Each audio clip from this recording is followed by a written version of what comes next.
Hello everyone. आज मैं लेके आया हूँ आपके आपके लिए मेजर क्रॉप्स ऑफ इंडिया। ठीक है। हम इंडिया के अंदर जो क्रॉप्स हैं वो डिस्कस करेंगे। और बाकी स्टेटों को छोड़ के खासकर जम्मू कश्मीर के अंदर जो क्रॉप्स हैं उनको भी हम डिस्कस करेंगे, क्योंकि जो जेके एसएसपी पूछता है तो जम्मू कश्मीर के रिलेटेड बहुत से क्वेश्चन पूछ लेता है। तो हम स्टार्ट करेंगे मेजर क्रॉप्स ऑफ इंडिया में। ठीक है ना। देखो, जो agriculture cropping season in India होता है वो होता है जुलाई टू जून। ये आपको पहली चीज याद रखनी है। ठीक है। यहाँ से क्या होता है, एग्रीकल्चर जो सीजन है ये इंडिया का स्टार्ट होता है। फूड ग्रेन में rice, wheat, maize, millets, pulses. Cash crops में cotton, jute, sugar cane, oil seeds. Plantation crops में टी, कॉफी, रबर, कोकोनट। और हॉर्टिकल्चर क्रॉप्स में फ्रूट्स एंड वेजिटेबल्स। ये सब हम क्या करते हैं, इनको हम अपने हिंदुस्तान के अंदर क्या करते हैं, उगाते हैं। ठीक है। तो यहाँ पे हमारा एग्रीकल्चर सिस्टम जो है स्टार्ट हो जाता है हिंदुस्तान के अंदर। तो उसके बाद मेन चीज जो है यहाँ पे सीजन कौन कौन से सीजन हैं। जैसे खरीफ सीजन है, रबी, ज़ैद। ये 3 सीजन आते हैं इंडिया के अंदर, याद रखना है हमें।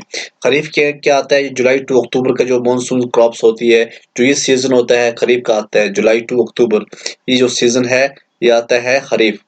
और अभी क्या आता है, अक्टूबर टू मार्च। अक्टूबर से मार्च तक जो मंथ आते हैं, ये रबी की जो भी प्रोडक्शन होती है, जिन जिन चीजों की भी प्रोडक्शन होती है और रबी में, वो होते हैं अक्टूबर टू मार्च में। उसको हम विंटर क्रॉप्स भी बोलते हैं। और ज़ैद जो है ये समर क्रॉप्स उसको हम बोलते हैं। ये मार्च टू जून में होता है। ये 3 जो है सीजन्स क्रॉपिंग के, ये इंडिया के अंदर जाने जाते हैं। ठीक। उसके बाद देखिए कि खरीफ, अरबिक में इसको क्या कहते हैं, अंटुमन। ठीक है। रबी को अरबिक में क्या कहते हैं, सिपरिंग। उसके बाद हम देखते हैं जो कंट्रीब्यूशन है एग्रीकल्चर की जीडीपी ऑफ इंडिया में, ये कितना है, 14.4% इकोनॉमी सर्वे 2018 से 19। ये टोटल कंट्रीब्यूशन एग्रीकल्चर जीडीपी में 14%। ये याद रखना है।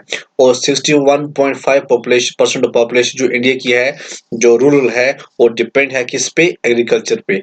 ये 2011 की सेंसस में ये कहा गया है। ठीक है ना। उसके बाद खरीद देखते हैं। खरीफ के अंदर क्या चीज़ होनी चाहिए, हाई वाटर रिक्वायरमेंट। ठीक है। वाटर की रिक्वायरमेंट ज़्यादा होनी चाहिए। टाइम कौन सा आता है यहाँ पे, जुलाई टू अक्टूबर। और खरीफ के अंदर क्या आता है, चावल आते हैं, मेज, मूंग, दाल, ग्राउंडनट, जूट। ये चीज़ें जो हैं ये खरीफ के अंदर आती हैं। ये आपको याद रखना है। ठीक। एक दो बार आपको रिवाइज करना पड़ेगा। हाई वाटर रिक्वायरमेंट होती है, जुलाई टू अक्टूबर इसका सीजन है। राइस, मेज, मूंग, दाल, ग्राउंडनट, जूट वगैरह वगैरह ये है।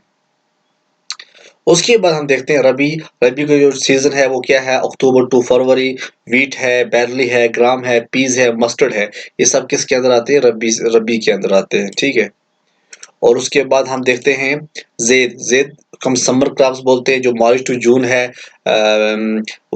वाटरमेलन है, मस्क मेलन है, क्यूक्यूम्बर है, वेजिटेबल्स जो है, फूड क्रॉप्स है, ये सब ज़ैद के अंदर आती हैं। ये आपको दो बार रिवाइज करना पड़ेगा, ये हो जाएगा। ठीक। देखिए यहाँ पे अगर हम देखें, टी जो है, टी को कितना टेम्परेचर चाहिए। हम ये कुछ ये पंछी लाए हैं जिनको हम आपको जो important exam point of view कभी पूछ सकते हैं। टी को रेनफॉल की कितनी जरूरत होती है, 150 टू 200 cm। ठीक है। और 20 टू 30 डिग्री सेल्सियस का टेम्परेचर होना चाहिए। कौन कौन से एरिया में टी होती है, असम है, वेस्ट बंगाल है, कर्नाटका है, केरला है, तमिलनाडु है। रबड़ की अब बात करें, जो रबड़ है ये कहाँ होता है, केरला, असम, त्रिपुरा, कर्नाटका, तमिलनाडु। ये 300 cm रेनफॉल इसकी जरूरत होती है।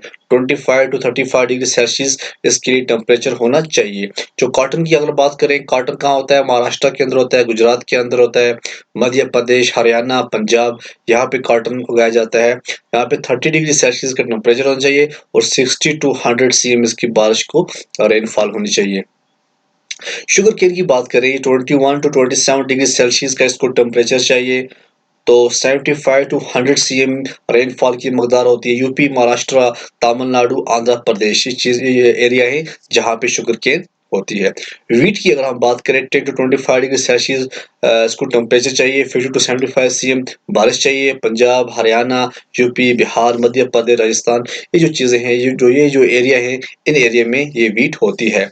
मेज़ की बात करें 21 to 27 डिग्री सेल्सियस का टेम्परेचर चाहिए, 50 to 100 cm इसके यहाँ रेनफॉल होनी चाहिए। ये कर्नाटका हो गया, बिहार, यूपी, मध्य प्रदेश, आंध्र प्रदेश वगैरह वगैरह वहाँ पे होता है। तो विंटर के अंदर कौन कौन सी क्रॉप्स होती हैं? जेएंडके के अंदर हम बात करें, पॉपी है, बीन्स, वीट, बैरली, ठीक है। सोन बिटवीन सितंबर टू जनवरी, ये विंटर की जो क्रॉप्स हैं हम सोन करते हैं कब? सितंबर टू जनवरी, और हार्वेस्ट करते हैं जून जुलाई में। ये हमें विंटर की जो है कुछ क्रॉप्स हैं, ठीक है ना। उसके बाद अगर हम देखें समर क्रॉप्स इन जेएंडके, समर क्रॉप्स इन जेएंडके में राइस आता है, मेज, राइस को हम पैडी भी बोलते हैं, ठीक है ना। Millet, pulses, tobacco and saffron, season का जो टाइम है ये होता है जून टू जुलाई, और हम हार्वेस्ट करते हैं between mid August and mid नवंबर, इसको हार्वेस्ट करते हैं। तो उम्मीद करता हूँ आपको ये समझ में आया होगा। यहाँ पे हम क्वेश्चन 3-4 डिस्कस करेंगे, ठीक है। Name one important beverage crop and specify the geographical condition required for its growth, ठीक है। देखो, T is an important beverage crop. This plant grows well in tropical और सब tropical climates and deep and fertile well drained soil which is rich in human and organic matter. ये पहले का answer था। दूसरा क्वेश्चन था, name one staple crop of India and the regions where it is produced. Rice is a staple food crop of India. It grows in the plains of North and Northeast India, coastal area and the deltaic regions. फिर एक question था, मैं देख रहा था इसका NCERT के अंदर, enlist the various institutional reforms programs introduced by the government in the interest of farmer. इसका आंसर क्या आएगा? The various institutional reforms program introduced by the government for the benefit of farmers are crop insurance against drought, flood, fire, etc., minimum support price policy, subsidy on agriculture inputs and resources such as power and fertilizers, Kisan credit card and personal accident insurance scheme. फिर था question, the land under cultivation has got reduced day by day, can you imagine it's consequences?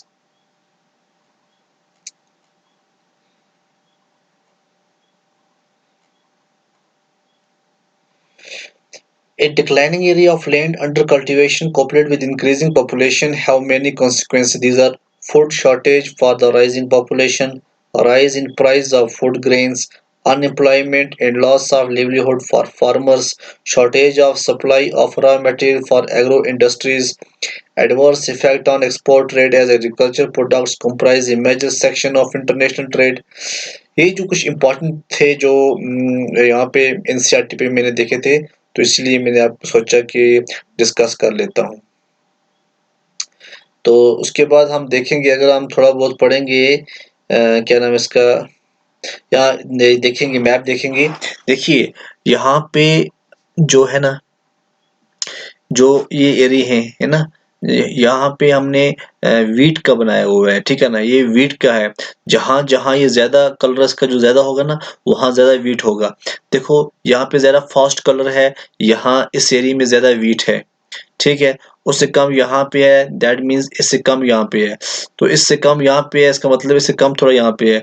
जितना जितना कम होता जाएगा वहाँ पे जो wheat production है, प्रोड्यूसिंग स्टेट है, वो कम कम है, ठीक है ना।